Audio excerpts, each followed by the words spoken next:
everyone in this class should know the typical average American grading scale A, B, C, D, and F, and you should know what it stands for. However, if you're an Asian, the grading scale is a lot different. The stereotypical Asian grading scale is that A stands for average, anything below that is unacceptable to your parent. B stands for bad, you're already at a below average because all the other Asians are getting A's. C stands for crap, you're doing terrible and your parent will be pissed. D stands for death, they will take away your things such as your computers, games, MP3, phones, and even though if you pull your grade up this next semester, you won't get them back the semester after that. Also, you will be labeled as an embarrassment. F stands for fucked. Not only will your parent beat you up, they will probably make a call to your relative in China, Philippines, Korea, or wherever you're from and start looking for a plane ticket online. That's right. Your parent will send you out of the country because they can't even stand to look at your face.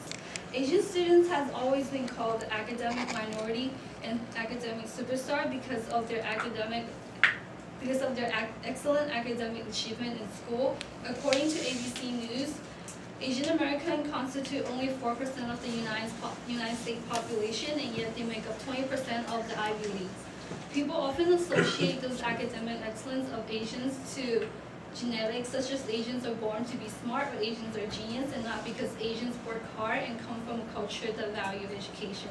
In the following, I will discuss how the model minority stereotype was created and the true factor and motivations that contribute to the academic excellence of Asian students and the negative effect of model minority stereotype.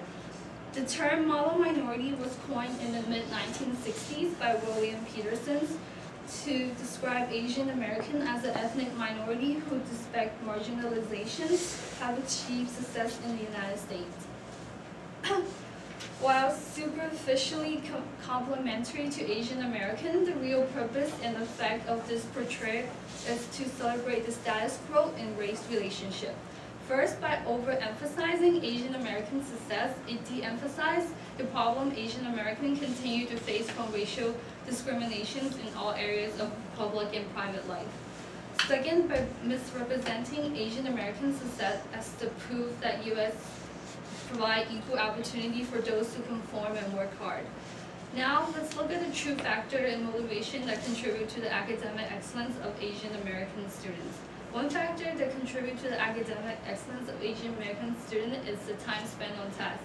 According to PhD Professor William Allen, he did a study that shows a positive correlation between the amount of time spent on tasks and the academic performance of students. His study shows that among minority groups, Asian Americans spend the most time on schoolwork and studying, while other minority groups spend most of their time playing on the computer, talking to their friends, using the computer, watching TV.